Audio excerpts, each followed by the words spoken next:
Merhabalar, kanalıma hoş geldiniz. Ben saç rengimi böyle bir iki ton koyulaştırdım. Çok güzel oldu. Size bu videoda hem çok güzel doğal saç boyama ile bilgiler vereceğim, hem de saç rengini koyulaştırmak isteyenlere böyle fikirler sunmak istiyorum. Bakın şöyle tepeden uca kadar saçlarım koyulaştı. Çok fazla koyulaştırmak istemedim ben. Çünkü bu son kahverengi boyam benim. Dondurucuda vardı. Ona biraz ilave yaptım. Az olan boyanıza nasıl ilave yapacağınızı da göstereceğim. Ben bunu şu şekilde hazırlamıştım. Bol soğan kabuğu, çörek otu, ceviz kabuğu, cevizin kurutulmuş yeşil kabuğunu böyle koymuştum. Bir tencereye üzerine su koyup bekletip sonra kaynatmıştım. Bunun videosu var. Bir önceki videoda bunu detaylı olarak göstermiştim. Şöyle süzüp suyunu almıştım. Bu suyu ben süzdükten sonra fazla olan suyu dondurucuda saklıyorum. Yine dondurucuda sakladığım boyalarımı kullanacağım. Şöyle 2 paket gıda boyası koymuştum. Kahverengi çikolata kahvesi koymuştum ben bunun içerisine.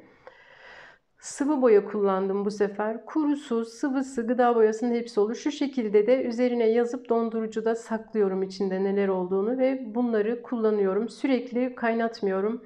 2 ayda bir, 3 ayda bir kaynatıyorum. Şöyle gıda boyasının üzerine Türk kahvesi ekledim. Nescafe Klasik ekledim. Bir önceki çikolata kahverengi saç boyasında bunu detaylı vermiştim. Burada birazcık hızlı veriyorum. İlk defa görecekler için. Biraz da tarçın koydum. Şöyle hepsini karıştırdım ve karıştırarak kaynatıyorum. Bir 5 dakika kaynatıyorum. Kahvemizi, gıda boyamızı böyle karıştıralım ki kaynatalım. Rengi güzel çıksın. Rengi iyice otursun. Saçlarımıza daha güzel bir renk versin. Karıştırmazsanız dibine tutabilir. Yoğun bir içerik. Karıştıralım. Elime değdiği yerde bile elimi boyuyor. Gerçekten çok güzel olmuştu. Tam çikolata kahverengi saçlarım olmuştu. Çok beğenmiştim. Şöyle soğuttum. Soğuyunca bakın böyle koyulaştı. Kına kullanmıştım. Hem Hindistan kınası hem İran kınasını karışık kullanmıştım.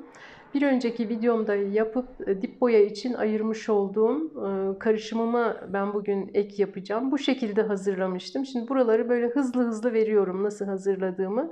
İlk kez kanalıma denk gelip yapmak isteyenler bir önceki videomu çikolata rengi, kahverengi saç boyama videomu izleyebilirler. Şöyle çok az da su koydum. Kaynattığım suları da kullandım.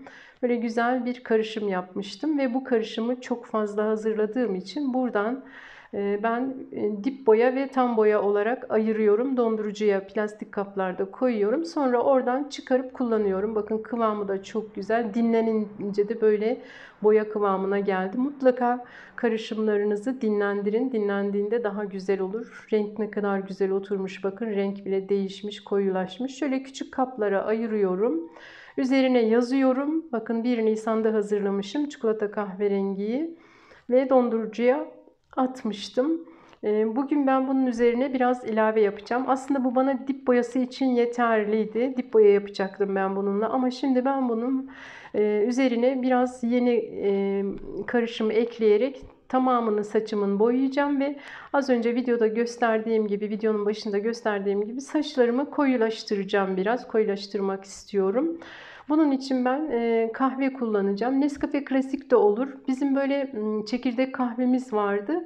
Tarihi geçmiş. Tarihi geçen kahveleri atmayın. Böyle saçınızı boyayabilirsiniz. Değirmende şöyle 1 su bardağı kadar çekirdek kahveyi güzelce çektim. Çekirdek kahveniz yoksa 1 su bardağı Nescafe Klasik kullanabilirsiniz. Koyu renk yapmak için Nescafe Klasik olsun. Bakın çok güzel mis gibi kahve kokuyor ama dediğim gibi bunun son kullanma tarihi geçmiş. Geçtiği için saçlarıma kullanacağım artık ben bu kahveyi. Şöyle üzerine 1 su bardağı su ekliyorum. Karıştırıyorum iyice.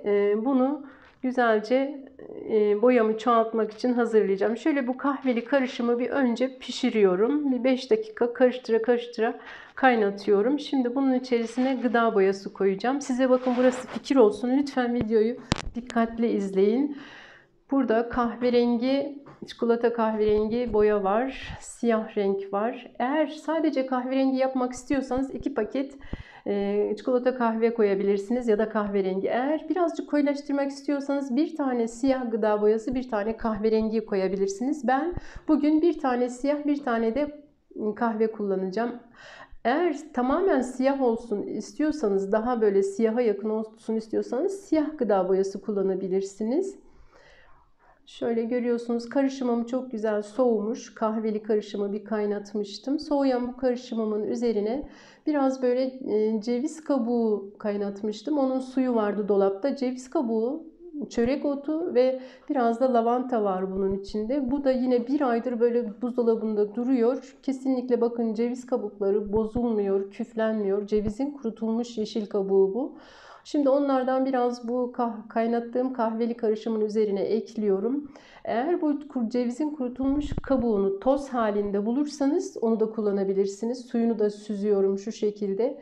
Saçlarındaki beyazlardan kurtulmak isteyenler cevizin kurutulmuş yeşil kabuğunun mutlaka saçlarına ister suyunu sürsünler, ister böyle doğal boyama yapsınlar. Mutlaka kullansınlar. Ben şimdi biraz buradan saçıma yetecek kadar alıyorum. Bu kalanını dondurucuya atabilirim, paket yapıp daha sonra kullanabilirim. Şu çörek otlarından da alıyorum biraz. Doğal saç boyama gerçekten çok sağlıklı. Doğal saç boyama yapmaya cesaret edin, korkmayın. Şimdi bunu bir böyle güzelce rondoyla iyice çekeceğim. Boya kıvamına getireceğim.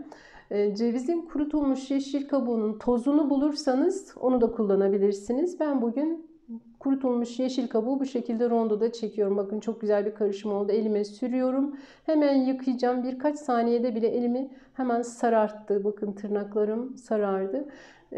Dediğim gibi, eğer sadece kahverengi saç istiyorsanız şöyle içine 2 tane kahve koyun. Biraz koyu istiyorsanız benim gibi bir kahve, bir siyah koyun. İsterseniz 2 siyah bir kahve koyun. Tamamen rengi koyulaştırmak istemenize bağlı. Çok koyu isteyenler 2 tane siyah koyabilirler. Gıda boyasının hiçbir zararı yok. Eğer biraz açık kahve istiyorsanız bir kahve bir sarı gıda boyası koyabilirsiniz. Daha da açık isteyenler 2 sarı bir kahve koyabilirler. Çok açık istiyorum diyorsanız sadece 2 tane koyabilirsiniz. 2 sarı koyabilirsiniz. Bunlar size birer fikir olsun. Videolarım zaten hani fikir vermek amaçlı. Siz bunları daha da kendi hayal gücünüze göre geliştirebilirsiniz. Şimdi ben hazırladığım bu karışıma bir kahverengi döküyorum. Bakın biraz da dışına döktüm. Aman dışına dökmeyin, tezgahı boyuyor. Bir tane de siyah koyuyorum ben. Bir kahve bir siyah eklediğim için saçlarım böyle 1-2 ton koyu oldu. Çok koyu olmadı. Çok sulu yapmayın. Eğer çok sulu yaparsanız saçlarınızın tepe kısmından sürekli akar ve tepe kısmıyla uç kısmı eşit boyanmaz. O yüzden karışımlarınızı çok sulu hazırlamayın. Çok koyu da olmasın. Kıvamını iyi ayarlayın. Boya kıvamında olsun. Şimdi bunu da 5 dakika pişirdim. Karıştıra karıştıra pişirdim. Soğutuyorum. Artık ekleyeceğim ve boyamaya gideceğim. Böyle eldiven, bir temiz poşet aldım boyadan sonra saçlarıma geçirmek için. Bir havlu, eski bir havlu omzunuza. Eski kıyafetler giyin. Şöyle bir başörtüsü ve bir şapka takın. Başınızı sıcak tutmanız gerekiyor çünkü. Mutlaka eski kıyafetler giyin. Takılarınızı çıkarın. Banyoya ve lavaboya gazeteler serin. Eski gazeteler serin. Yerleri boyamayın. Şimdi bu kahveli, ceviz kabuklu, gıda boyalı karışımım soğumak üzere. İyice karıştırıyorum şöyle soğuması için. Bakın kıvamı çok iyi. Sulu olmasın. Sulu olursa çok akar. Tepeden aktığı için de tepeleriniz açık renk kalır. Uçlar koyu boyanır. Saçlarının uçları koyu boyanıp da tepeleri açık olanlar o zaman doğal saç boyasını biraz sulu yapıyorlar demektir. Birazcık koyulaştırsınlar lütfen. Bakın soğuyunca çok güzel koyulaştı. Bu koyuluk iyi. Şimdi dondurucudan çıkarıp çözdürdüğüm o dip boya olarak hazırladığım boyamın üzerine ilave yapacağım ben bunu. Siz de az kalan boyalarınızın üzerine bu şekilde yeniden ilaveler yapabilirsiniz. Rengi de değiştirebilirsiniz. Bu sizin elinizde. Şöyle çok güzel bir şekilde karıştırdım. Biraz kap küçük geldi. Kabı şöyle değiştirmek istiyorum. Biraz daha geniş bir kap olsun. Buradan boyanız artarsa yine buzdolabının içinde bir hafta boyunca kullanabilirsiniz. Dip boya yapabilirsiniz. Şöyle azıcık çalkalamak istiyorum. Burada kalan boyaları çalkalayıp suyla alıyorum. Aman suyu fazla koymayın. Doğal saç boyanızın çok fazla sulu olmasın. Çok sulu olursa saçınızdan çok akar. Çok akmasını istemiyoruz. Eğer doğal saç boyanız çok akıyorsa yaptığınız zaman sulu yapmışsınız demektir. O zaman dip kısımlarınız açık renk kalır, uçlar koyu boyanır. Dip kısımlarla uçlar arasında fark olursa, dipler açık kalırsa hemen bir hafta sonra tekrar dip boya şeklinde yapın. Rengi eşitlemeye çalışın.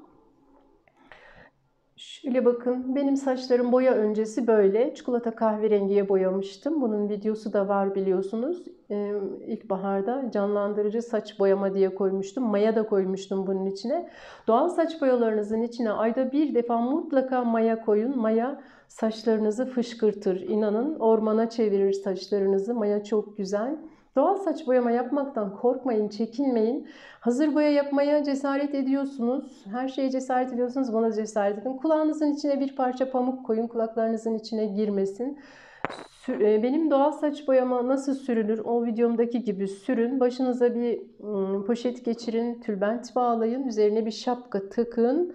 Yıkarken de 7-8 saat bekletin mutlaka. Ben 10 saat beklettim. Sular kesilmişti. Hemen yıkayamadım. Şöyle tam güneşte şimdi size göstermek istiyorum. Bakın, üzerinde tam güneş varken böyle görünüyor. Biraz sulu olmuş boyam. Dipler açık, uçlar biraz koyu kalmış. Buna benim bir hafta sonra dip boya yaparak rengi eşitlemem lazım. Dediğim gibi tepe ile uçlarda renk eşit değilse boyanız sulu olmuştur. Hemen ona dip boya yaparak, diplere dip boya yaparak dipleri ve ucu rengini eşitleyebilirsiniz. Şöyle bakın, dipleri iyice göstereyim size. Böyle çok koyu olmadı. 1-2 ton koyu oldu. Koyu renk saç isteyenlere böyle bir fikir olsun istedim. Videoları dikkatlice sonuna kadar izleyin. Görüyorsunuz, sadece bilgi veriyorum. Sizlerle sohbet etmeyi çok isterim bu videolarda ama vaktinizi almak istemiyorum. Gereksiz bir sohbete girmek istemiyorum. Sadece böyle bilgi vermek istiyorum. Videoları çok uzun da yapmak istemiyorum. Bu videoyu çok hızlandırmama rağmen ancak bu kadar oldu. Bakın, şöyle dipler de çok güzel. Bu ilk kez, şimdi renk değiştirdiğim için ilk kez boya böyle. Eğer bunun üzerine 4-5 defa bir hafta arayla aynı formülü uygularsam saçlarımın her yeri aynı koyulukta olur. İlk kez boyayacaklar mutlaka bir hafta arayla 4 defa boyasınlar. Sonra dip boya yaparak, ayda bir kez tam boya yaparak devam edebilirler. Saçlarınızın dibinden beyazlar gelmeden yapın. Eğer saçınızda çok beyaz varsa sabredin. Renk benimki gibi olmayabilir ama inanın, doğal saç boyama saç dökülmenizi durdurur, saçlarınız gürleşir, canlı parlak saçlarınız olur. Sürekli ve devamlı yaparsanız doğal saç boyamayı beyazlarınızdan da kurtulursunuz. Vallahi ben yaşımı söylesem bir gecede benim takipçi sayım milyona ulaşır ama beni görenler bana diyorlar ki, bu videodan görenler bana yazıyorlar, siz 30 yaş civarında olmalısınız diyorlar. Ah, keşke öyle olsaydı, 30 yaş civarında olmayı çok isterdim bu tecrübeyle. Bakın, biz arabada giderken çektim. Güneşte öyle görünüyordu. Şimdi hemen aynı gün evin içinde çekiyorum. Saçlarım şu anda sadece saç kremiyle yıkanmış halde, boyayı akıttım. Biliyorsunuz ilk gün şampuan yapmıyoruz. Şampuanla akıtmıyoruz. Saç kremi kullanabiliriz. Şöyle dipten uca saçlarımı iyice göstereyim. Ev içinde nasıl duruyor? Doğal saç boyama her ışıkta farklı durur. Her ışıkta çok şık ve çok güzel durur. Evin içinde de bakın böyle birkaç ton koyu renk oldu. Bu da bana yeter. Şimdi ben artık mürdüm kızılı boyayacağım bundan sonra. Bir takipçim istemişti. Onun için yapacağım. Benimle birlikte siz de saçlarınızı aynı renk boyayın. Farklı farklı boyayın. Bir an önce beyazlarınız kapansın. Birlikte yapalım. Cesaret edin. Rengarenk yapalım saçlarımızı. Işıl ışıl saçlarınız olsun. Hoşça kalın.